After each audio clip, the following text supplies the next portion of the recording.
بل کس ګاټه نشي لیدای، یو کاسې بل کس خوشحالۍ نشي لیدای، یو کاسې بل کس ترقی نشي لیدای. دا بیماری مو معاشرو کې شته. انسان په کوله سوچ وکړي چې آیا ما ته خو حسد بیماری نه وی لګېدلی. حسد بیماری اندازه که چیرې ورور ترز وي، رشتہ دار، کلی وطن والا، پلرینی والا، تربور په خوشحالۍ باندې خپاکیږي یا غم باندې خوشحالۍ درته میلویږي، پوه شه څه حسد بیماری درکې ده. او دا ډېره خطرناکه بیماری ده. نن سبا مو معاشرو کې دا شی شته ده، عام ده دا شی.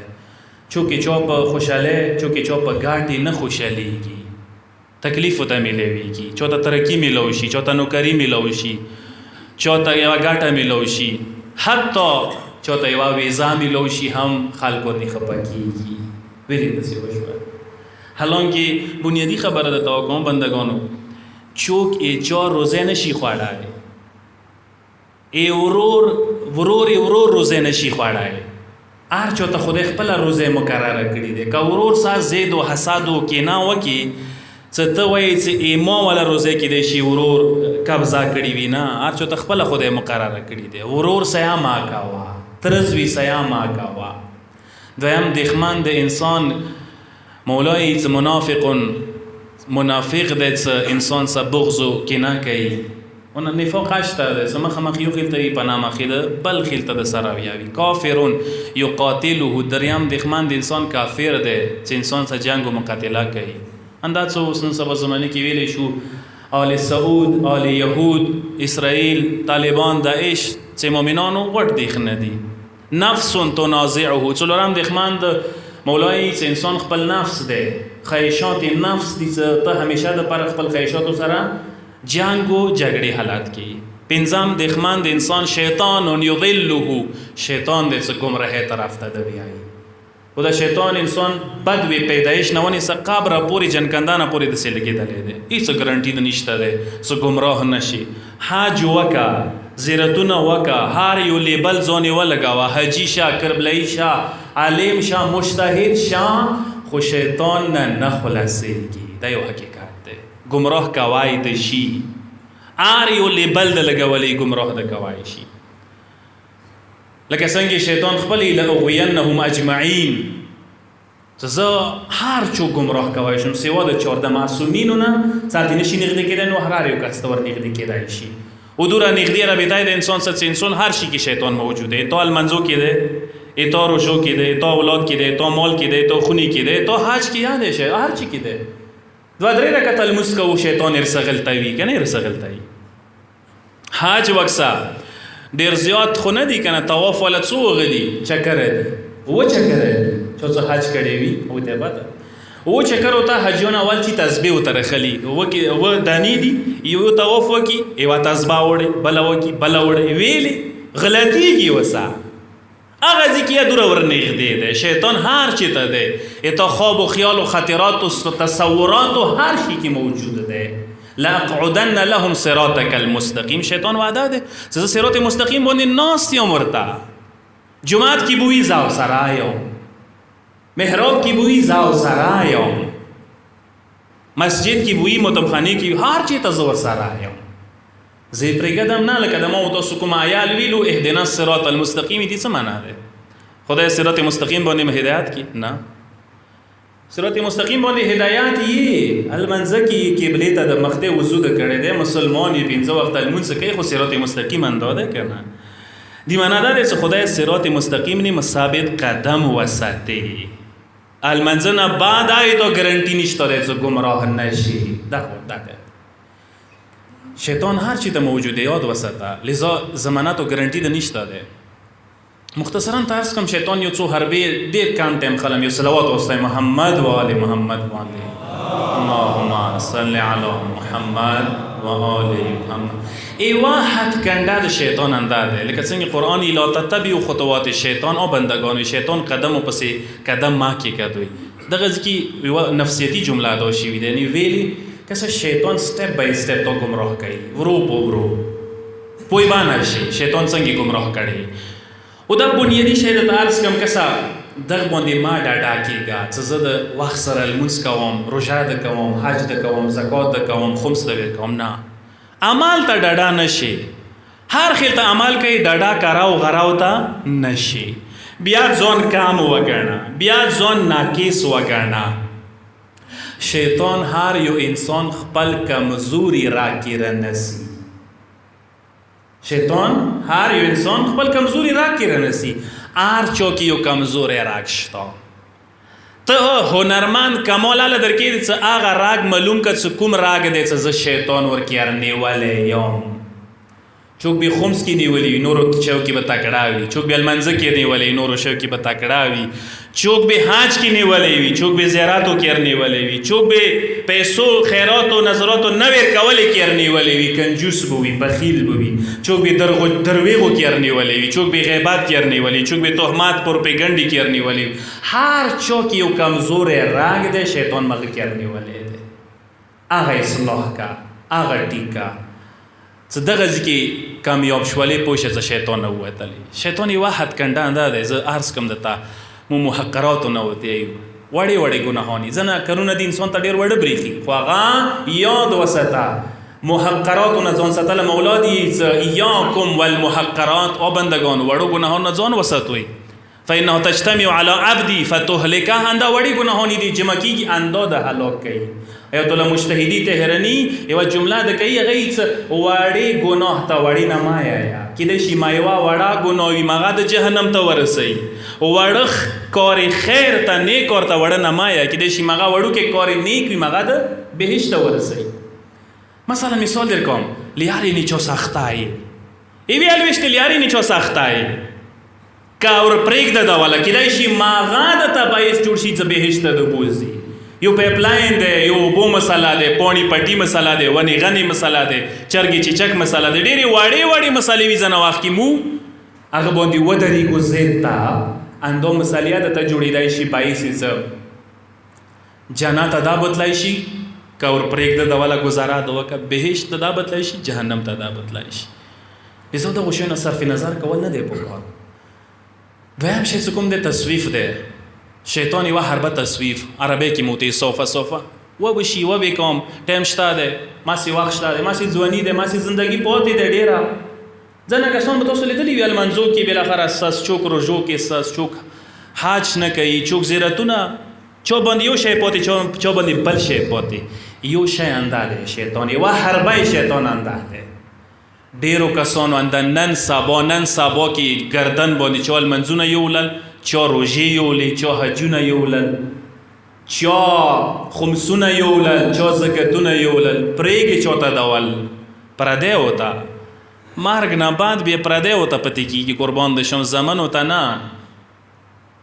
پردي ځکه دي چې بیا یې تو په خمار یې څه یو شی نه رڅي خو پردی شو که نه چې تو په خمار یې رڅي نه خپل دی بیا داسې نه وي څه مرګ نه بعد ته وایي څه یهودی مړ کېږي که نصراني مذهب کې مړ کېږي ویلې څه حاج ته نه دی راوړی یا درته وایي څه مثلا اهل بیتو کې چوک شفاعت والا د نشته چونکې زیارتونه د نه دي کړي المز د نه دی راوړی روژه د نه دی راوړي زکات د نه دی راوړی. دین یو کامل و مکمل شی دی څه کوي هر یو کار ورکې کوه عمل ورکې کوه سستی ښه نه دی. یو بل شی عرض کوم درته وسواس دي د شیطان یوه حربه د شیطان وسوسې دي ځنه کسانو ته وسوسې کېږي دا کور ما کوه دلته ما څه دغسه ما کښېنه دلته ما ډېر کسان داسې دي اڅه دغه ځای کې نه څو دغه محفل کې نه شریکېږو دا کار داسې سوچ کوي چې یاره ما ته رحمان وسوسه کړي دی نه کېدای شي هغه وسوسه د شیطان وي کېدای شي هغه سوچ شیطان درچولی وي رحمان وسوسې کامو کسانو ته کېږي. اخري یو شی عرض کوم اندې باندې لږ سټرس کوم مجلس اندې نه ته ختموم که څه څلورم شی چې شیطان حربونه دی چې انسان ګمراه کوي هغه دی بغض و عداوت و کینه و نفرت. دا ډېره خطرناکه بیماري دی. انما یرید الشیطان ان یوقع بینکم العداوة والبغضاء. شیطان یو کار اندی چې تاسو زړو کې کینه بغض و عداوت شي او دا شروع کېږي خونو نه ورور سکینه ترزوي سکینه پلار سکینه زوی سکینه ښځې سکینه ځنه وخت کې خور سکینه بیا داسې ملت کې انسان کینه شروع کوي بیا داسې کلي وطن کې کینه شروع کوي. دا د شیطان یوه حربه دی څه زړه کې کینه در وچوي بیا د کې پخا کې څو پورې څه جنګ جګړه خون خرابای د نه کړي نه وي وره پورې د نه پرېږدي تاسو تاریخ ته سترګې وغړوئ سبب الفتن یلحق فتنو سبب و جړ خدای معصوم یې مولا یې څه کینا ده کینا د ټولو مفاسدو ټولو بدو برایو جړ کینا ده کینا څه چوسه د پیدا که درویغ به وسې یای پروپیگنډا به وسې کوي غیبات به وسې کوي تهمات به ورپسې لګوي کینا څه شي بیا به جنګ جګړې ته خبره وځي خون خرابې ته به خبره وځي بیا هر کار کوي ته تاسو تاریخ ته سترګې وغړوئ انده ابتدا نه زه ته یو مثال در کوم آدم دنیا ته راغللو حابیل و قابیل پیغمبر زمن دي یو زوی بل زوی سي یو ورور بل ورور سي پاتېدو مړی قاتل کو واجه څه و کینا وکنه قابیل زړه ته کینا واچول شو خپل سکا ورور قاتل کو یوسف پیغمبر داستان تاسو خلی دلې فلم کې مالی دلې یوسف پړونه ویلې را پاتېدل خپل ورور پسې معصوم وو کام عمر وو کویو ته واچولو اقدام قتل وکړلو اسیر شوالو غلام شوالو تهمتونه ور باندې ولګېدل جیلو ته لاړو 20 سال یا 40 سال پلار نه وریا شوالو واجه څه وه ایوړونو کینا اندیشان سره امام موسی کاظم علیه السلام ترز وای دی محمد بن اسماعیل مولا په خلاف شکایتونه کول مولا به ته څه ترز ویا ما کاوه مونی شکایتونه د سینوي څه ایمو ویني سا ایتال سونه رنگین شي څوار لس کاله مولا زندان تیر کو اسیر شو کاړو کې زندان کې مولا شهید شولو بغداد پله باندې جنازه کېږدوله ترزوي کینې واچوه ورکې امام جواد علیه السلام علماو کینې برکاتو څه شهید شو زهر ورته میلاو شول شهید اول شهید ثاني ډېر علماو کینو واجنه شهیدان شوي دي ډېره مرداره بیماري ده ډېره خطرناکه بیماري ده دا بیماري ایمو دا ګاډو خونو کې سپا یوه خبره درته وکړم واضح درته وکړم دا بیماري مو دا ګاډو خونو کې شته ګاډو خونه فایدې خپل ځکې خیوا نقصان یې دا دی نقصانات یې ډېر دي یو نقصان یې دا دی ځینې وخت کې ورور سره کینا زیاتېږي به داسې بیل شي 10 کاله ګډه زندګي کړې وي هغه نه بعد داسې بیل شي کینو سه بیلېږي دشمنۍ ورسه بیلېږي وروروالی بیا په دشمنۍ بدله شي صرف 100 روپیو دپاره صرف 100 پټیو باندې صرف 100 دنیوي مفاداتو باندې مولا یو ترز وای وو رشتہ دارو کې وو امام صادق علیه السلام مولا باندې صلوات واستوي مولا ته وایم زیرو شي امام نه مطالبه وکي مولا پلانکای کار راته وکي امام څه کله وکسي څه کار منطقي نه دی کار حق نه لري څه ورته وکړم امام ته هېڅ نه ده کار حق نه لري مولا ته سپکې سپورې وایي ته نه لاړ شي سبا بل سبا څه کله شي امام صادق علیه السلام هغه کور څنګ ته ویلوړ وي حرکات کوي مزال کوي چې پښتنه ونه کې مولا څنګه راغلی که بیګا کینی انتقام سره راغلی بیګا خبرې انتقام سره مولا ته نه انتقام سره نه راغلی دا رشتہ دار اعتراض وایم ده زړه کې کینا پیدا وشي دی غواړم څه کینا یې زړه نه وځي پښتنې سره راغلی ملاقات ته راغلی دا ایمو امامانو سیرات ده یو اندیشن سره مولا ډېر نږدې صحابي وي داود رقي نمیږي امام ته به کله کله راتللی وارځي مولا ته راشي امام هویګه وسمیلو کی جار قربان مینا محبت ځون سه څنګه تکینی تا په طبيعت ورسوه کی داود رقي مولانا ورسته پښتنو کی مولا څه واجه ده ډیر د ترڅوم خو نن د ډیره تا برسوه کډیر مینا محبت ورسوه کوم مولا نن د څنګه دور مینا ورسوه کا امام ورته وی داود رقي نن د نړۍ خوشاله یم ځکه چې ترزوی سمراوار شوی وی کی نامو پیدا شوی وا ویر غلی مروتو د وس خاتم کا تحفه د وته وړي وا ز امام صادق د نن ډیر خوشاله یم دا د امامانو سیرات دی دا یې متدارس را کړی دی خو مو کوم طرف ته روان یو لږ ځان باندې سوچ وکړو ورور سه بغض ترزوي سه بغض و ادوات کلي وطن کې بغض و کینه دشمني بدي زید سر ته رسولی مو میشن بابا دین سر ته ورسوه ایمان سر ته ورسوه اسلام سر ته ورسوه دا د څه خراب نشي زید که خراب شي پارک نه کوي کوشش وکړو انشاءالله کسا ډېر عمرونه څه کمیږي هغه اندغو شی وجې نه زندګیونه څه برکات وځي نه مو یوي چې د زندګیونه برکات ویلې وتلی دی د دې وجې نه وتلی چې نن زړونه هغه نه دي پاتې شوي نیتونه هغه نه دي پاتې شوي ارادې هغه نه دي پاتې شوي مینه محبت هغه نه دی پاتې شوی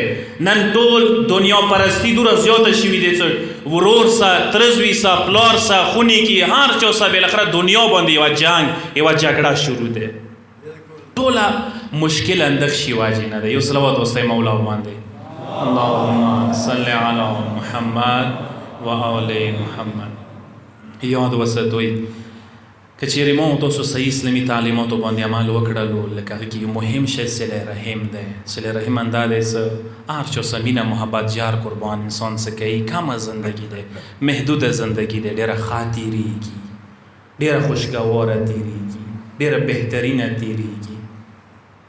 روایت کې شته دي څه عمر ویلې کمیږي او اواز یې اندا خیلی دی. څه کله کینه وي، نفرت وي، بغض وي، عداوت وي، دشمني وي، انسان عمر بیا کام پدې کېږي. تاسو ته مو عرض وکړلو څه اهل بیتو سره که چیرې دشمني شوي دی هم کینې واچوه، کینې واچوه. پیغمبر زمانې کې سوره کینې راجامه شوي وي، هغه پیغمبر رحلت نه بعد خلکو وبسلې، داسې وبسلې څه اتلسو کالو لورې ورته پرېښلې وه. هغه 75 دن یا 95 دن نه پورته زندگی نه وه کړله. مولا علي 25 کاله خونې کې کېناستلو، 4.5 کاله خلافت یې داسې وکړلو څه ټول جنګ جګړې 2 کاله صرف جنګ صفین واخیستل. مولا امام حسن مجتبی اندیشان سره 6 میاشتې خلافت، هغه نه بعد مولا مظلومیت سره شهادت تاسو مخ ته دی. اندیشان سره کربلا واقعه لسم ورځې چې مولا بار بار ظالمانو ته مخ ته ودرېږي، ورته یې څه ظالمانو ویلي تاسو مو نه پېژندئ زه څوک یم، ویلي تاسو ته پته نشته دی زه څوک یم، زه د انا ابن رسول الله، زه د رسول الله زوی حسین یم، انا ابن علی المرتضی، زه د مرتضی زوی حسین یم، انا ابن فاطمه الزهرا، زه د ورمنې زهرا زوی حسین یم. ظالمان څه ورته یې څه مولا ډېر ښه د پېژندو. بیا ویلي رجامه شوي جواب اندا ویر که بغضا لابیکا مولا ایتا بابا علی سمه کیناوه، هغو کینو بسلې ته نن راغلیو. عزادارو کربلا کې دا کینې څو ځایه ډېرې سختې وبسلی شوې، داسې سختې چې کومو کسانو ډېره زیاته رابطه رشته وه مولا علي سره، پیغمبر سره اندوره هلتې کینې زیاتې ووتلې. یو کس هغه ډېره زیاته رابطه و رشته مضبوطه وه، هغه علي اکبر و، ژڼې اکبر و. فقتلوه بسیوفه اربا اربا. څه کله د ژڼې زوی اکبر جنازې ته مولا ورسېدلو، زه د جملې ترجمه څنګه وکړم، هغه ظالمانو داسې ګلانو سره ګلزار کړی و څه ټول بدن باندې ګلان موجود و. مولا د یې څه ځای نه و چې ما خپل ژڼې زوی اکبر ماچی کړی وی، څاپ مه کړی وی. دویم ځای څه کینې وبسلې، هغه چوک و، هغه د مولا میړنی ورور ابوالفضل العباس علمدار و. څه ظالمانو دلته خپلې کینې وبسلې، داسې وبسلې عزادارو څه داسې وبسلې چې کله ورمنه دوباره کله واپس کربلا ته راغلله، مولا امام سجاد ته څه وله سجاده وریره ما اول د میړني عباس قبر ته بوځه، زه اول میړني عباس قبر زیارت کوم. کله عباس قبر ته ودروله، کله یې وړوکی قبر ولیدلو، سید سجاد ته دی ما سجاده وریره تا ته مو وویله چې ما د میړني عباس قبر نه ودروه، تا خو زه د وړوړکي قبر نه ودرولی یم. ورته یې ترورې دا د وړوړکي قبر نه دی، دا د ما تره کاکا عباس قبر دی. ورته یې د څنګه د عباس قبر دی، دا خو وړوکی قبر دی، عباس خو ډېره لوړه ځواني وه. جواب یې اندا ویل که ترورې لسم ورځې ظالمانو د علي بدله ایمو تره کاکا عباس نه واخیستله. و 13 ورځې چې کله مو جنازې دفن کولې، 2 جنازو زه ډېر ستړی کوم. یو د قاسم جنازه وه څه پاڼې پاڼې شوي وه، ما ابا کې راټولوله. یو د ما تره کاکا عباس جنازه وه، څه وړمندونه یې ما ابا کې راټول کړل. دریم ځای عزادارو څه هلتې ظالمانو کینه ډېره وبسله، هغه د زهرا زوی مظلوم حسین و. څه کله شهید شولو، جنازه یې نه زین باندې وه نه زمین باندې وه. اوشه تاسو اشارې سه پوهېږئ جنازه یې چېرته وه عزادارو. داسې وخت راغللو چې ظالمانو کینه نه وه وبسلې، کینه یې نه وه پره شوي. یو اډر یې داسې وکړو لسم په مازدیګر باندې څو کسان تیار شو چې جنازې پایمالې شي. عزادارو یې چې کله دا اډر وشولو، کربلا ریګو نه ګرمو ریګو نه یوه جنازه وچتېدله. د حبیب جنازه اوچاته شوله. مسلم جنازه و چاته شوله، زهیر جنازه و چاته شوله، قبیلې به راتللې جنازې به اسکولې، اسدارو ډېرې جنازې و چاته شولې، کربلا ریګو باندې 15 مظلومې تانې پاتې شولې. یوه تانه د مظلوم قاسم تانه وه، یوه د وړه اصغر تانه پاتې شوله، دوې تانې د ورمنې ولیو بیبي مظلومو زمنو پاتې شولې، یوه تانه د زهرا زوی غریب حسین تانه پاتې شوله. ازادارو روی دی څه کله آرډر کېدلو ما ننداره کوله، دوه ټکي متام درته کوم ازادارو، څه ما ننداره کوله کله آرډر کېدلو سترګې مغړولې مظلوم حسین ته نیسه څانګ ته وړه اصغر ته نایښې وه، څه کله آرډر کېدلو عامه ځامه مو سترګې وغړولې مظلوم حسین ته نه حرکات کې راغلله، وړه اصغر ته نه یې سینې سې ونیولله، ویلې ازادارو ځکه څه مظلوم اصغر ته نه ډېره نازنینه وه، د پیمالې قابله خو نه وه ازادارو. روی دی څه ننداره مه کوله، کله آسان په منډو شول، مشرق نه مغرب طرف ته، مشرق نه مغرب طرف ته، مغرب نه مشرق طرف ته، سترګې مغړولې یوه تورو بکرو کې ورمنه مو ولیدله، وسانو سمې سامې سامې منډې کولې. ازادارو څه کله به قرآن پانی پانی کېدلو، قرآن سپارې بې راټولولې، زه حیران شولم خدایه کربلا ته کومه بیبي راغلې دی، ننداره مه کوله څه د کومه ورمنه رغلی دی، کله به سورې کولې ما ته به پاته ولګېدله، فریاد به کولو ما غریبه زویه حسینه، ما مظلومه زویه حسینه، ما خو ډېر په نیاز ساتلی وې، نن د کربلا کې ظالمانو تنه هم پیماله کړله، یو فریاد وکړو یوه مظلومه